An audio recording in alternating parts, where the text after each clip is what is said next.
Call to order for the City of Cannon Falls City Council meeting for Tuesday, May 20th, 2025. If I could get a roll call, please. Diane Johnson. Here. Zimmerman. Here. Chad Johnson. Here. Jepson. Here. Novak. Here. Cronenberger. Absent. Montgomery. Here. Please rise for the Pledge of Allegiance. I pledge allegiance to the flag of the United States of America and to the republic for which it stands, one nation, under God, indivisible, with liberty and justice for all. If I could get a motion to approve tonight's agenda. So moved. Got a motion from Chris, second from Lisa. All those in favor? Aye. Opposed? Carries. Gets us to our public input. Public input is intended to afford the public an opportunity to address concerns to the City Council. The public input will be no longer than 30 minutes in total length, and each speaker will have no more than 3 minutes to speak. Speakers may address topics relevant to the governance of the city. Speakers must sign up in advance, must provide their name, address, and the topic they intend to address. Comments must be on topic, respectful, pertinent to city business, and adhere to the applicable data privacy rules. Any speaker that violates these rules will be asked to sit down, and if the speaker refuses to comply, they may be removed from the meeting. Speakers shall not address topics that are the subject of a public hearing. All such comments shall be made at the public hearing. The City Council will not generally act on issues raised by the public input, but may choose to schedule consideration of the item on a future agenda. Leading off tonight, David, how do I say your last name? Kajawa. Kajawa from Three Rivers. Thank you for the opportunity. I was here about this time last year to talk with you all about our older adult services that we have here in Cannon Falls. Three Rivers Community Action is a nonprofit that is assisting older adults in the Cannon Falls communities with our chore and homemaker program, with Meals on Wheels, and we have now started a new program for caregiver respite. Our caregiver respite program is intended to help provide a break for caregivers in the community so that they may go see friends or go to the doctor's office and be able to help provide them with a sense of security for a volunteer that's been trained to go into their homes and help spend time with the older adult, their loved one or their care recipient. As summer rolls in, we are experiencing an uptick in older adults requesting assistance with things like yard work, in-home cleaning, and the like. And so as a follow-up to what I talked about last year, I just wanted to let the council know that we are in search of volunteers as well as providing these services in the community. I do have some flyers here. I can wait until the end to distribute them to you all, but they have some basic contact information for helping get volunteers signed up as well as getting older adults connected to our services. Thank you. Thank you, David. Next up, is it Jan Fennern?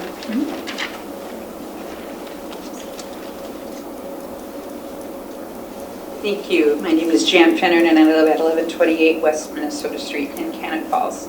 My topic is on the zoning amendment the city is negotiating with the Cannon Valley Fair Board. Thanks to all the recent discussions related to the noise pollution from the track, I think it's safe to say that we're all aware that the city of Cannon Falls is bound to uphold the state's noise rules and laws. What I didn't realize, and perhaps you didn't realize, is that according to the MPCA, and I quote, noise area classifications are based on the land use at the location, the person who hears the noise, which does not always correspond with the zoning of the area.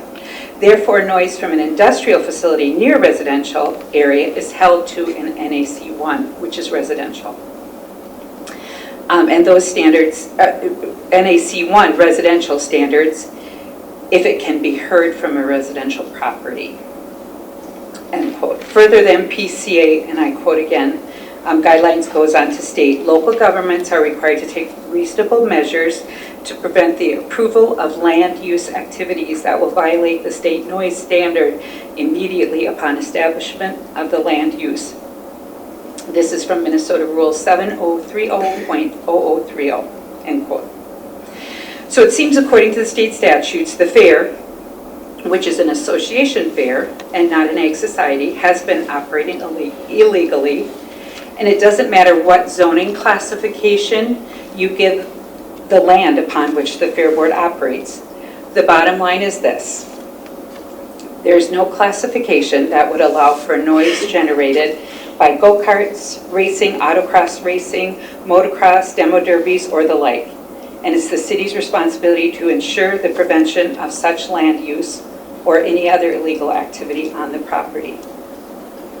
With that in mind, I'd like to reread the noise area classification paragraph I just previously quoted, but this time with a minor adjustment.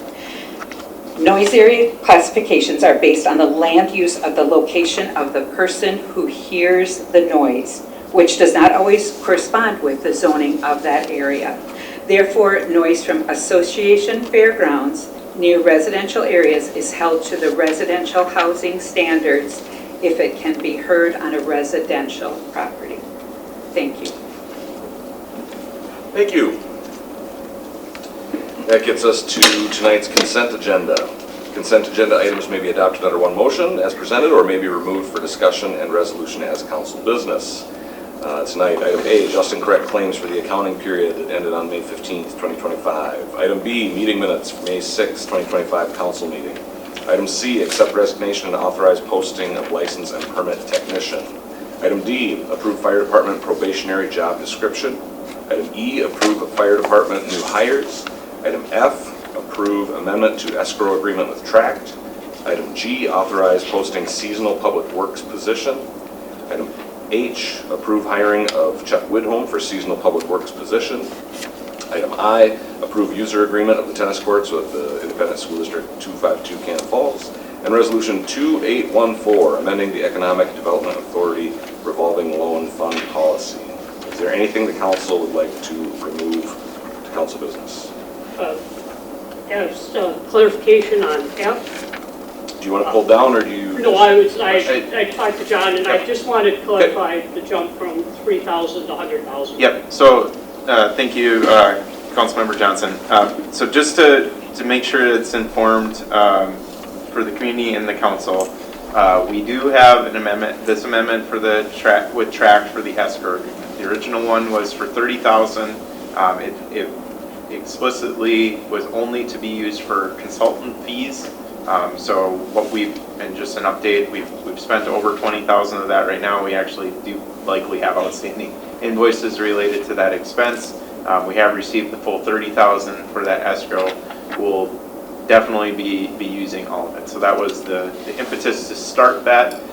Going to 100,000 is hopefully just saying, hey, we want to make sure that we don't have to come back and ask again. I don't know, I won't assume or give you a prediction on how much money would be spent on this agreement.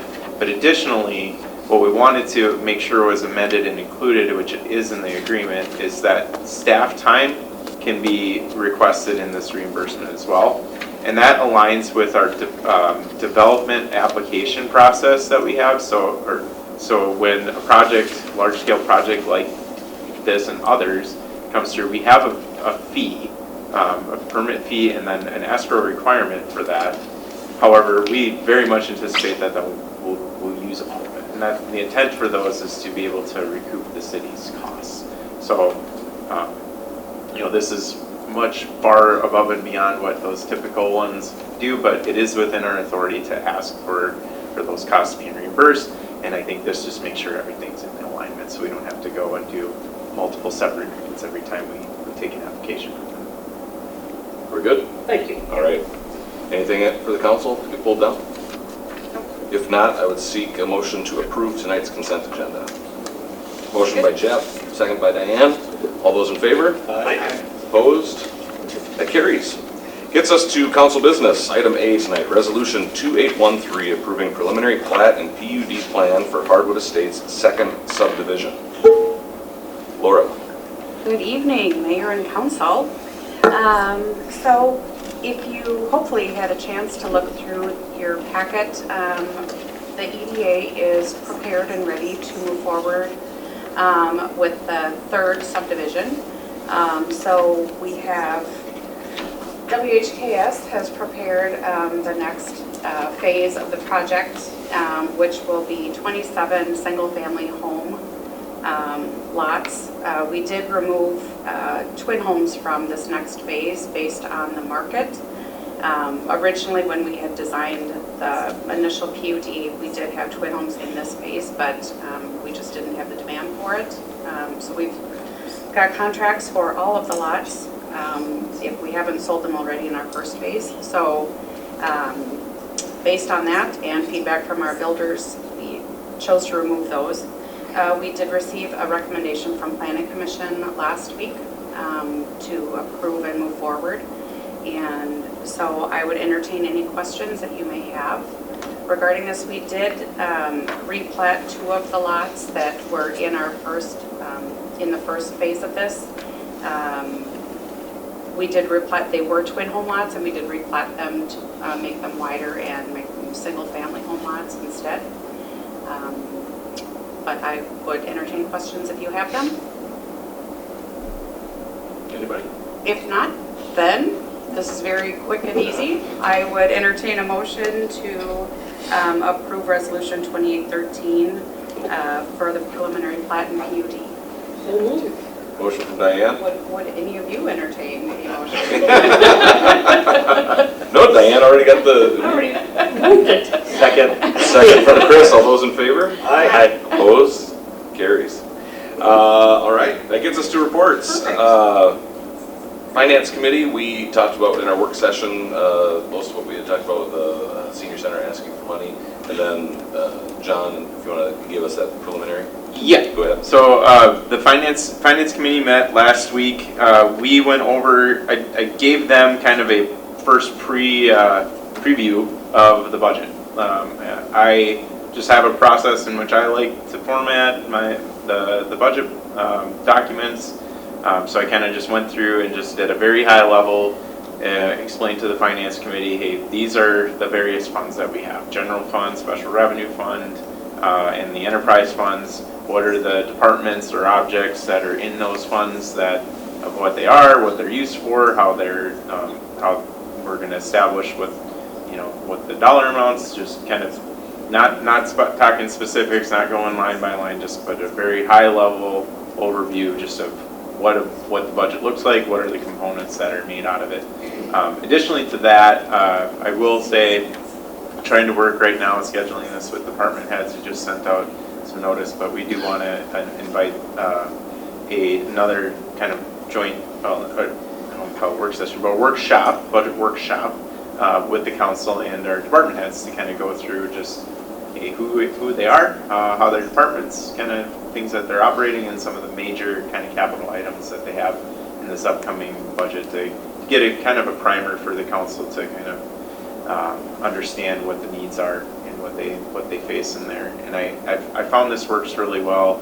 So you can kind of, and I apologize that it takes a lot of time, but I do appreciate that when you get to hear the public works side of things, with the public safety side of things, with the admin and library services, when you can hear all those things together, it definitely puts that comprehensive lens on all the things that you have to do. It can be a little daunting, it takes time, but it definitely helps in the end when starting with that and then working through the process of getting to the final budget. For me and the other councils I've worked with, they really appreciate by the time we conclude that, hey, I understand these needs better, and I understand how to take that information and align it, prioritize it with everything else that happens in the city. Because sometimes if that's just you get a row of them and it's one by one and not everybody's in the room and you don't hear them at the same time, kind of gets the priorities of it kind of get a little skewed. And it's not a criticism of departments. I don't believe that the staff here will operate that operates that way or has operated that way, but it helps. I find for the council, and they're making this decision in the end, that when you've heard it from everybody, kind of all in a similar time frame, by the time you get to the end, it comes out and everybody feels more that it was a fair process. And not everybody gets what they want, not everybody gets what they ultimately even need at times, but we have a better plan and strategy for what's going to happen. Thank you, John. Mm-hmm. Planning Commission also met on May 12th. And it was the track update, and the resolution for the PUD. Wonderful. Public Works Park Board. Did you catch anything? Public Works Park Board, Jim. Yes, so both items were in the consent agenda, hiring Chuck Weedholm and also hiring another part-time for the parks to help with mowing and maintenance. So, Thanks, Jim. Library Board, the 19th.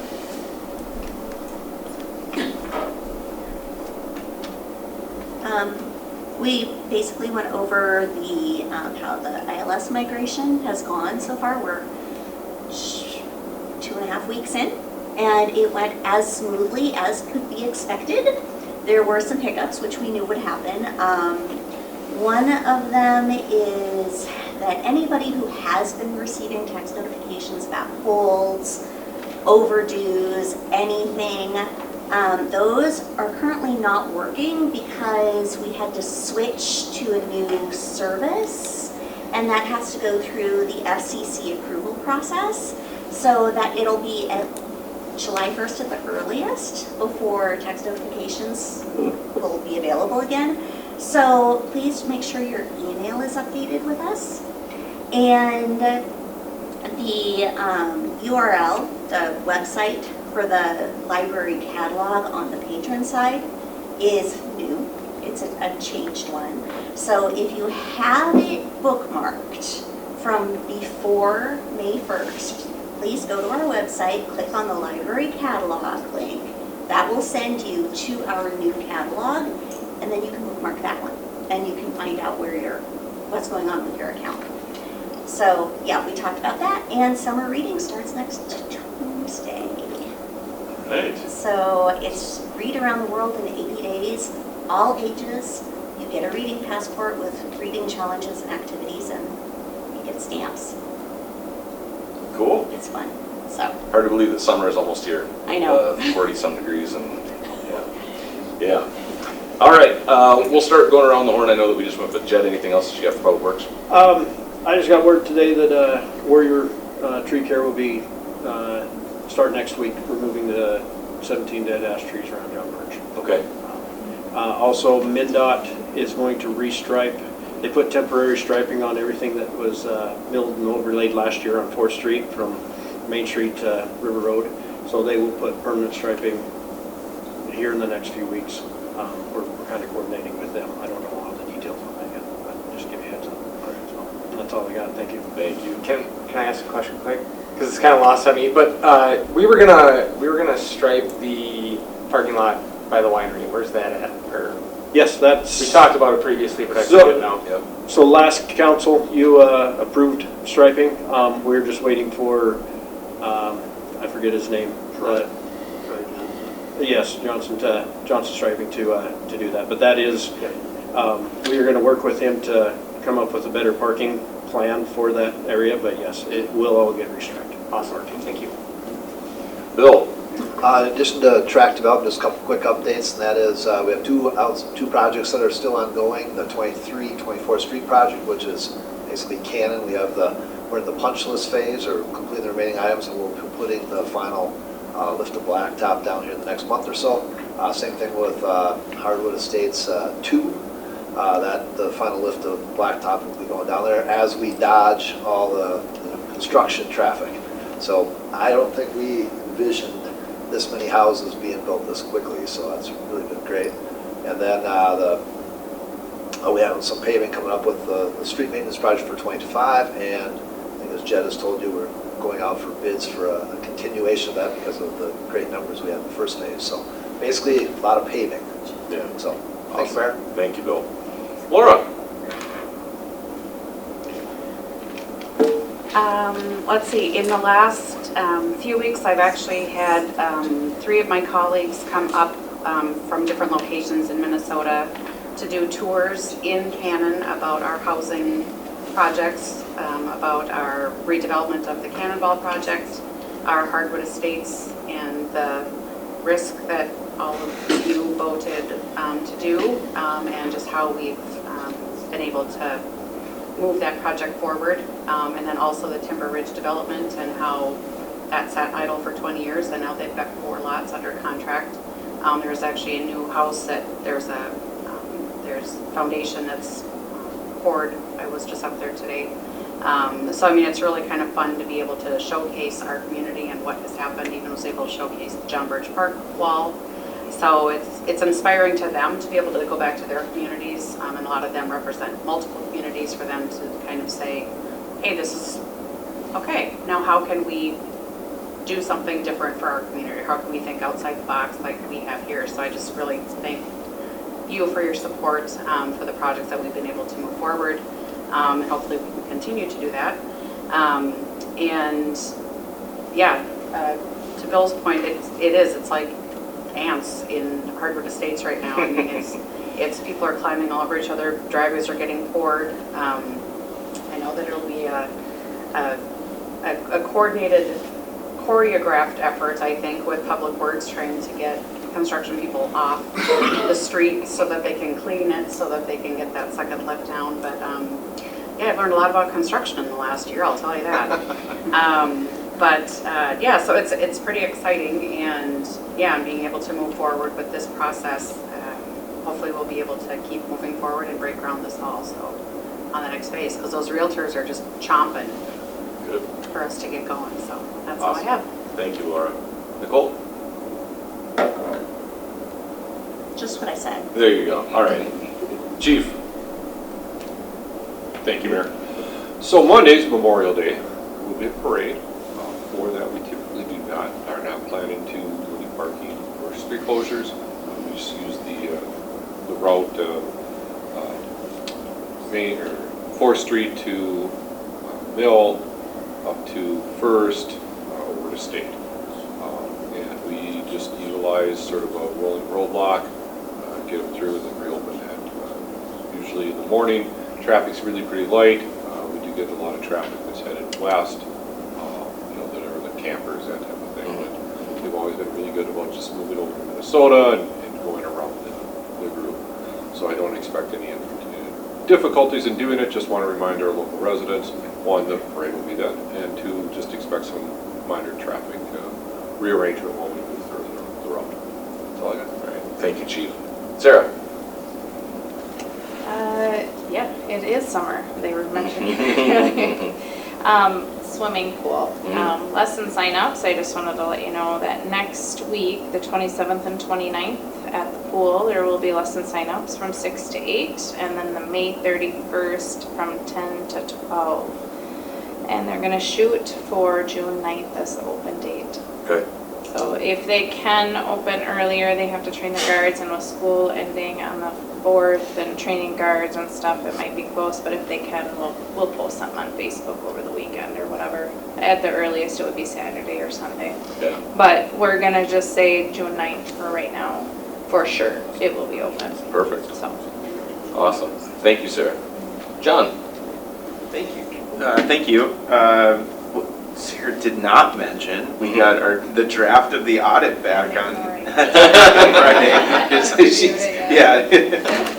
Because it's too soon.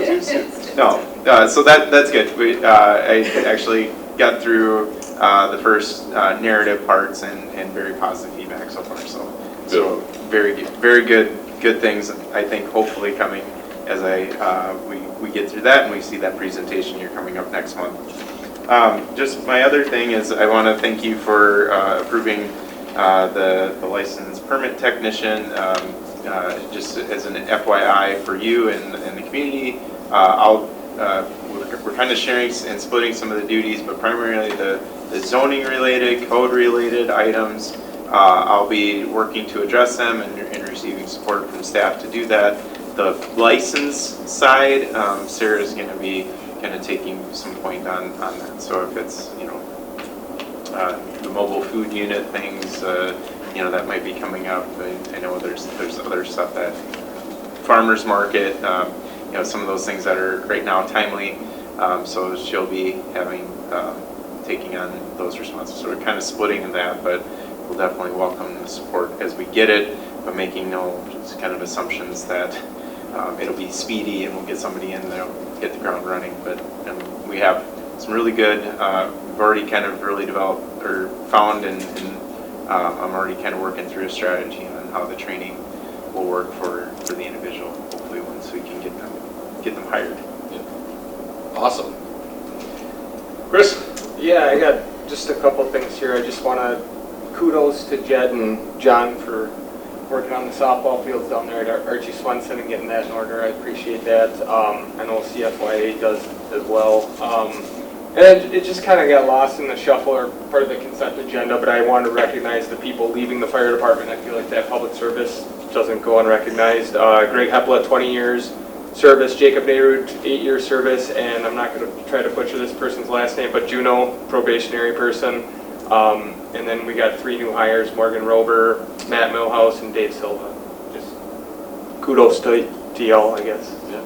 And Chief Miller had said just the other day, this is Cannon Falls' first ever female firefighter. Awesome. So, yeah. And it looked like there was 10 interviews too, which is awesome. People want to get on there. That's great. Awesome. Thank you. Jeff? Diane? Lisa? Happy Memorial Day. There we go. Have a good weekend. Awesome. Chad? It is getting nicer, so I guess bug John and Sarah and get some food trucks in town. Now that McDonald's is gone for a while, so I'd like to have more lunch. Yeah. Chick-fil-A, I think they're another 5 minutes is what they put on social media, so. Yeah. Anything else, Chad? That is a good way to look. There you go. That's it. That's all I got. I hope they're doing market research. I hope that's why they came.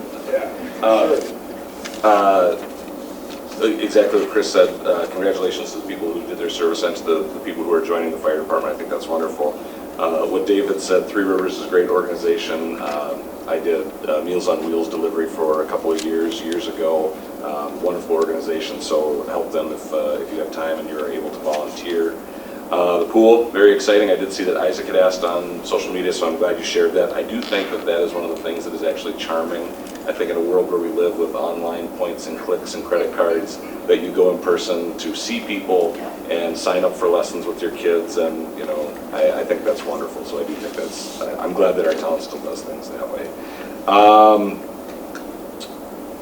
Happy Memorial Day. That's going to be, hopefully we have better weather. And then all the student groups, the track and field, I think had, I don't want to say a number, but I think there were more than a handful of students that were all conference, so congratulations to them.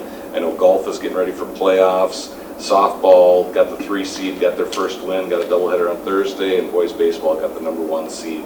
So by the time we meet again, those playoffs, they'll be hopefully still playing. So without anything else, I would seek a motion to adjourn. Motion from Lisa, second from Chad. All those in favor? Aye. Opposed? We're adjourned. Thank you, everybody.